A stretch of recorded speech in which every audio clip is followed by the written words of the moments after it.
It's NBA action.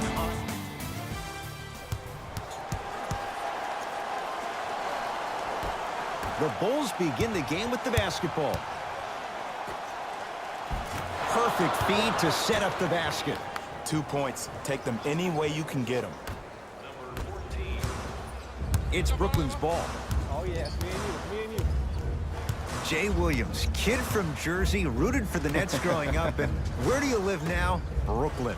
Of course, I'm following my favorite team, and these comments are probably going to sound biased because they are. But Brooklyn is a completely different place. Only 5 minutes outside Manhattan. It almost feels like a suburb of the city. And the fact that it's culturally relevant, it just feels like Brooklyn is the new place to be. Wendell Carter powers it through. That's what I'm talking about. Nice finish. It's all business. Russell with it up top. Down 2. Lets it fly from long range. To Wendell Carter. Runner's good there. Oh, man, you're not supposed to be able to do that with that size. But in today's game, dexterity and mobility are off the charts for bigs. 4-3.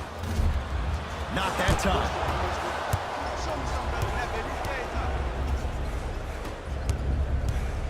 Levine.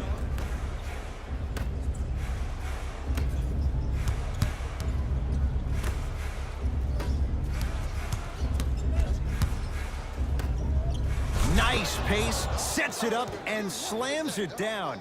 If you didn't dunk that, then we would have to talk about it. Russell into the front court.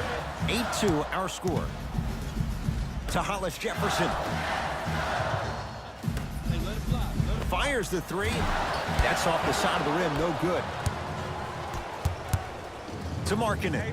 Oh, pass stolen by the Nets. Yes, D'Angelo Russell. 2 for 2. That's what you want. You normally don't see that, but that's the type of thing that keeps shooters in the league for a long time.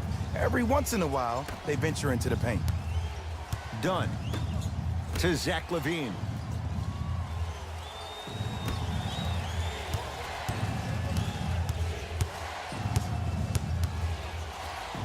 They've slowed down the pace. Now 3 on the shot clock. Going a launch beyond the arc. That's what you like to see. Done. It was well defended.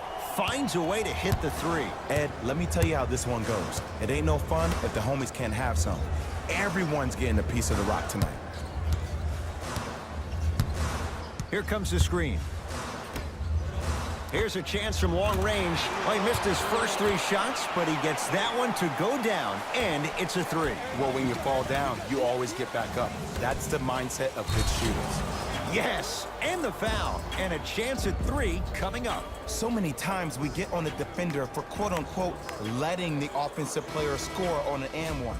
Sometimes there's a lucky bounce, but more often than not, it's the offensive player who makes the play happen despite the defender's best intentions.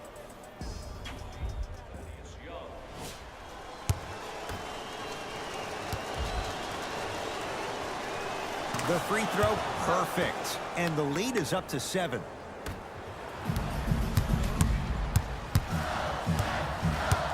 Russell with it up top. Looking to make something happen. There's a pass stolen by Chicago.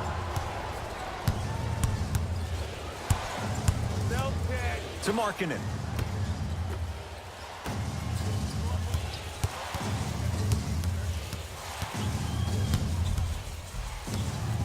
To Lopez. Got it. You know, from a point guard perspective, one of the things that I learned when I played in the league was that the more I was willing to give the ball up, the harder other players were willing to run to their spots. The harder the bigs were running to the rim. The harder the three-point shooters were running to the three-point line because they knew they could be active recipients. And when they caught the ball, they knew exactly what to do with it.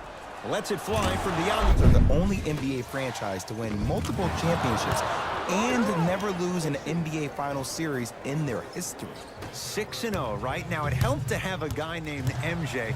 But, Jake, think about this. If he's not gone those 2 seasons, maybe it's 8 straight finals wins. Oh, Carter with the rejection. Don't stare him down like that afterwards. To Lopez. Short jumper won't go down. See, when good shooters catch, they just shoot. When bad shooters catch, they become hesitant, reluctant. That's the first sign of a guy that doesn't have confidence.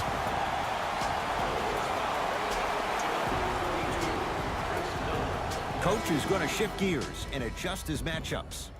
D'Angelo Russell trying to cash in on the three-point play. Shoots it at 75% for his career.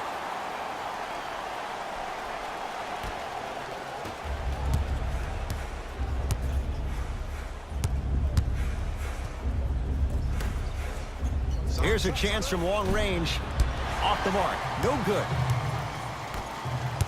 Russell with it up top. The margin is 2. Halftime on the horizon. Oh, the touch at the rim. Count it. No doubt about where that one was headed.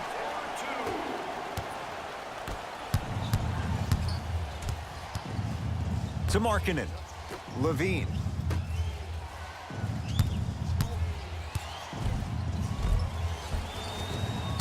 A drive to the basket, but the shot rattles in and out. Trying to cash in.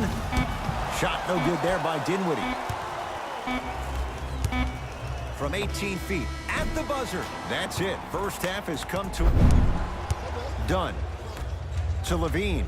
Zach LaVine doing what he does best. This type of game needs to be celebrated. This is the type of culture that is fostered when you play with unselfish players. When you give up a little bit of yourself and you make your teammate look great, that's the difference between winning and losing. So when you see these guys smiling, when you see them giving each other high fives, that's because of the energy that was created from the pass. Pass is one of the most brilliant things we have in this game. To Zach LaVine. Has a look. LaVine shot no good. Russell into the front court. The lead is 2. Here comes the screen. Down low to Monroe. Won't go. To Levine. Nice pace. Sets it up and slams it down. It's that easy, Ed. You never want to leave any doubt when attacking the rim. Russell to Hollis Jefferson. Lets it fly from beyond the arc. Off the iron. No good.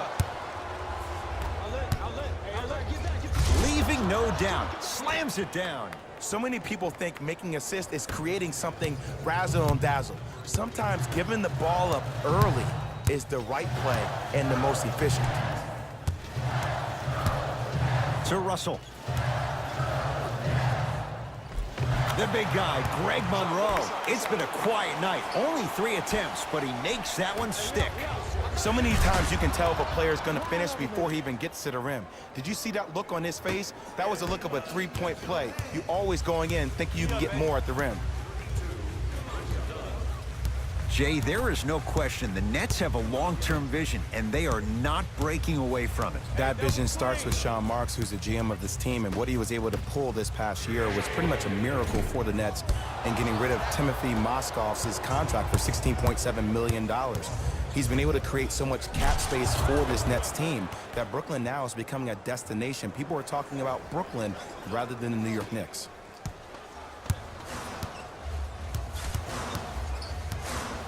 Brooklyn with the basketball. To Russell. A lot of contact. No whistle. Zach LaVine. Not that time. He missed it. When you have cold shooting like this in the second half, you have to find other ways to score than just relying on the three-point shot. Maybe try turning that corner off that PNR and getting to the rack. And he knocks it down. Jay, nice look right there. Well, we got a chance to firsthand watch something be created. I think we just watched an epidemic of passing. I've never seen something like this before. It was so contagious, everybody started to do it, and it ultimately led to the other team's demise. If that's an epidemic, sign me up.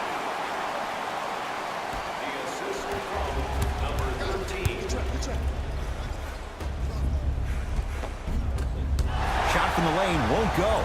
To Lopez. Yes, and the foul, and a chance at 3 coming up. People become so fixated on the hands or the arms or the strengths of the arms. I look at the legs. The strength of his legs help him power through that play.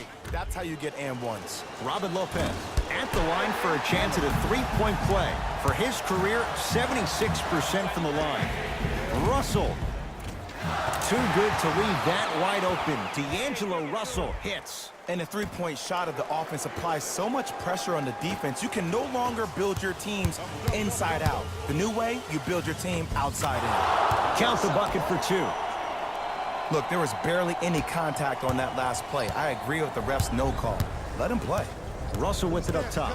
His guys now trailing by a point.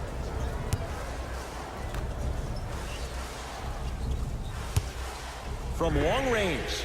Can't fault the defense. D'Angelo Russell hits. Everything looks great when you shoot the ball like this. And yes, Ed, this team does have some issues, but they are all masked and camouflaged with this shooting display we're watching. That's off the side of the rim, short. Napier with the basketball. Two-point advantage. To Russell. Here comes the screen.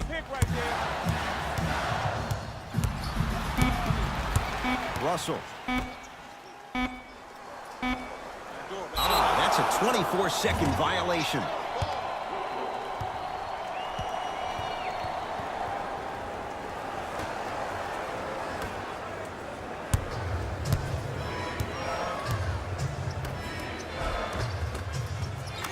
Contact on that play. He plays through it and scores.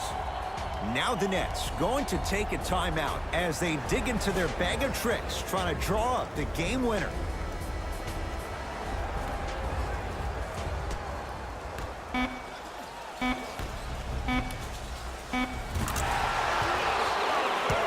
Now whistle. We'll get a timeout called by Chicago. They're going to have to draw something up for an open look at a three.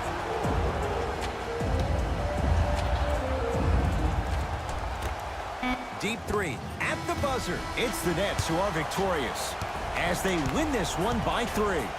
For Jay Williams and all our crew, I'm Ed Cohen saying so long for now. This has been a And that does it for our post-game wrap-up. On behalf of ESPN on EA Sports, I'm Jalen Rose. Thanks for joining us.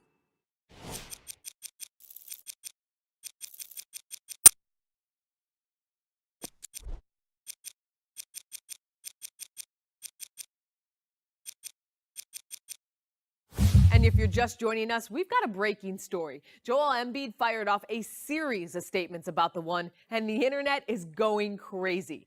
Embiid says he's, quote, fired up about the one hitting the league, and for all the non-believers out there to, quote, quit hating. Embiid is also wondering whether or not it's too early to call the one the next GOAT. He went there, yeah. The process is really showing the one some serious respect. But is it warranted? Is it reciprocated? Is it still too early to tell? We'll continue to follow this one as it develops.